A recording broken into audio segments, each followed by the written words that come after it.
ऐसे ही कुछ योजना पहली से नकटी पर रही से, ये कोई आज के बात नो है, ओकर शिकायत भी काफी पहले आ रही से, और जो भी बात रही तो शासन के यह फैसला रही से, तो जब मोर जानकारी में आई। बहुत तकलीफ लगते दीदी, जब अपन छैया अपन आसियाना बनाए रहता ते उजड़ते ना, बहुत दुख लगते। कहाँ जाबो कैसे करबो, एकर अलावा हमार मन कन कोई ठिकाना च नहीं है ना, कुछ भी नहीं है। ना ना नोनी बाबू कहाँ जाए बेटी, कहाँ जाएंगे, हमारा घर फूट रहा है। हम लोग 10 बजे ले रही वो करा, क्या करेंगे, अब घर बचाने तो रात में जागना पड़ेगा ना। बड़े बरसात में निकाला थे तो कहाँ से हमारा नींद आई, भूख आई, का आई, घर ला तोड़े बार आई, पहले हमार मन ऊपर चला ही कोकरे, नौकर बाद हमार घर ला तोड़ी। और अब अचानक एक फर्कमान ये आ गया कि आपको रहने के लिए दी गई जमीन तो सरकारी है, आप अवैध कब्जे में रह रहे हैं, जिससे एक सवाल तो ये उठता है कि सरकार द्वारा दी गई आवास योजना की ये जमीन अवैध कैसे। हमन कैसे करो, मोर अभी एक जा 6वीं पढ़ा थे, एक जा 3री पढ़ा थे, तो का भविष्य देखूं कि मोर अपन कर्जल देखूं, मोर का कुछ साधन नहीं है, खेत खार कुछ नहीं है। मैं बता रहा हूँ, मेरा अभी आवास बनाया हूँ घर, मेरे को अभी मोदी आवास दिया है, आवास बनाया हूँ, 1 लाख को घर बन जाता है, नहीं बनता ना। ईटा रेती सब पकड़ा, किस्त में आता है, रात पकड़ा, 1 लाख को घर बनता है, नहीं बनता है। मैं कर्जा बोरी का घर बनाया हूँ।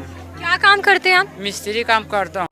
कि हर आदमी का सपना रहता है कि घर बनना है और घर ला बनाना है। काबर हम तो गरीब आदमी हैं, जितना जाना सब गरीब हैं, तो घर सबसे बड़ा सपना रहता है। नहीं भले कुछ जमीन मत रहा है, कुछ मत रहा है, अगर घर है खुद के, कैसनो भी तकलीफ करके आबो, मेहनत करके अपन घर के छत्र छाया में आराम कर सकते है। नहीं यदि वही छत्र छाया ला हमारे सरकार अगर छीन ही तो हमारे ऊपर कितना बड़ा दर्द है। मैं तो ये भी बात बोलूँ दीदी आप ला कि हम तो ये सपना देखे हैं, अभी मोर बेटा 10 साल के, बेटी 3 साल के, हम तो ये भी सोचें कि का पता हमला कहीं भगवान जाने कुछ हो गए, तो कम से कम वो छाया रही, तो वो छत्र छाया अगर रही तो मोर बाल बच्चा मन कमा के कहीं से भी आई 2 पैसा खुशी से अपन घर में रही। ये तो बोली कि पापा संपत्ति नहीं बना सके, कम से कम घर तो बनाई दे। तो hello guys, welcome back to the my new vlog. जय श्री राम। और ये व्लॉग नहीं है, आज मैं किसी के हक के लिए बोलना चाह रहा हूँ, वो गांव वालों के लिए बोलना चाह रहा हूँ जो सरकार ज़मीन को हड़पना चाहती है। मैं इसलिए कह रहा हूँ क्योंकि मेरी मम्मी वहाँ से है, मेरी मम्मी का मायके है, मेरे मामा मेरे नाना वहीं के रहवासी थे, रहे हैं, अभी भी हैं। और देखो यार, किसी का दिल दुआ के कोई इंसान बड़ा नहीं बन सकता, आज नहीं तो कल भगवान उसको दिखाई देगा जो ऐसा कर रहे हैं। तो तुम वीडियो देखो और लोग कैसे रो रहे हैं, लेडीज से बच्चों को देखो वैसे बैठा दिए हैं। भाई इंसान को अपने घर का बहुत डर रहता है।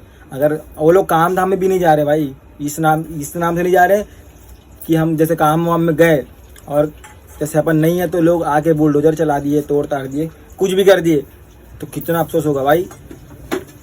इंसान सिर्फ एक ही चीज़ ज़्यादा चाहता है, वो है कि अपना मेरा घर सही सलामत रहे। और अगर सरकार ही उस घर को तोड़ने की कोशिश प्रयास में रहेगी तो भाई इंसान कहीं का नहीं रहेगा। इंसान अपना पूरा जिंदगी का पुष्टि लगा देता है, जमा कुंजी लगा देता है कि मेरा घर सलामत रहे। तो मैं सरकार से एक ही चीज़ सुनना चाहता हूँ और सरकार को कहना चाहता हूँ, अगर उस ज़मीन में जो हक है मेन वो गांव वालों को नहीं सरकार का है, तो मैं वो ये कहना चाहता हूँ कि उनको आवास योजना क्यों दिया गया। अगर वो ज़मीन सरकारी होता तो भाई उनको आवास योजना मिलता ही नहीं। क्योंकि हम लोग भी देखो, अब जैसे हम जहाँ रह रहे हैं, हम भी यहाँ बहुत बार अपील किए हैं, फॉर्म भरे हैं, तो हमको एक ही चीज़ कहा गया है कि तुम्हारा घर में जब तक पट्टा नहीं है तो तुमको आवास योजना नहीं मिलेगा। तो भाई जाहिर सी बात है, अगर उनके यहाँ पट्टा नहीं है तो उनको मिलता ही नहीं पैसा, उनको जो राशि है 1,20,000 रुपये वो मिलता ही नहीं। और अगर 1,20,000 रुपये नहीं मिलता, अगर नहीं देते तो समझ आ जाता कि वो सरकार मतलब ज़मीन सरकारी है, सरकार की है, और वो गांव वाले मेन क्या है भाई। देखो अगर गलती तुम्हारी है, तुम उनको आवास योजना दियो 1,20,000 रुपये, और वो लोग अपना और जमा पूंजी लगा के पैसा डाल के घर बनाए हैं। देखो जाहिर सी बात है 1,20,000 में भाई एक कमरा नहीं बनता, अच्छा खासा तुम बनाओगे तो 1,20,000 रुपये दे के सरकार कोई एहसान नहीं कर रही है, ना 1,000 रुपये दे के महिलाओं पे एहसान कर रही है। भाई अगर तुम दूसरे का घर उजाड़ रहे हो और तुम उस एरिया का विधायक हो, जो भी हो, जैसे भी, मैं सबको जानता हूँ भाई, मैं तो वहाँ काम करके निकल चुका हूँ, मैं लेकिन नाम नहीं लूँगा। हम नियत को अच्छे से जानते हैं कौन कैसा है, हम किसी को बुरा भला नहीं करेंगे दोस्त, नहीं मतलब कहेंगे नहीं, क्योंकि देखो सबका अपना अपना एक सोच विचार होता है। लेकिन देखो यार बात वही है, मैं ये वही कहना चाह रहा हूँ कि अगर उस ज़मीन में सरकार का हक होता तो वहाँ के गाँव वालों को आवास योजना मिलते ही नहीं। ये एक चीज़ में तो कह रहा है, बता बात सही कहा तो गलत कहा दो। गाँव वाला का है ना वो जमीन, भाई ज़मीन गांव वालों का है, गांव वाले के नाम का है, तभी तो उनको ज़मीन का उनको राशि मिला ना, आवास योजना मिला ना। अगर नहीं होता तो नहीं मिलता भाई, जाहिर सी बात है। गैया बन के चारा के लिए छोड़े नहीं थे गाँव वाला, अब पूर्ति नहीं हुई थी, परिवार बड़े हो गए तो जाके बस गए। भाई जाहिर सी बात है, अगर हम 4 हैं, अब मेरा कलकत्ते में शादी हो जाएगा, अब मेरा जगह है तो भाई कलकत्ते में मैं जाऊँगा ना। अगर यार ये तो नहीं होगा कि ज़मीन में कोई यूज़ ही नहीं करे तो सरकार हड़प लेगी, ऐसा तो नहीं होता।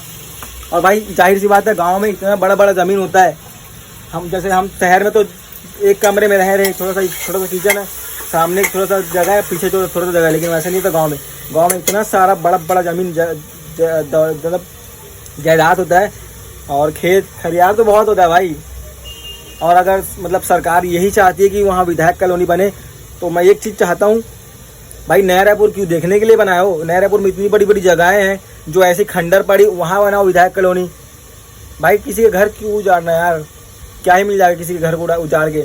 अगर तुम चुनाव के लिए उनका हाथ पैर जोड़ने जाते हो और कहते हो कि मुझे अब विधायक बनाओ, मुझे ये बनाओ, फलाना बनाओ, ढिमकाना बनाओ, मेरे को उससे मतलब नहीं है।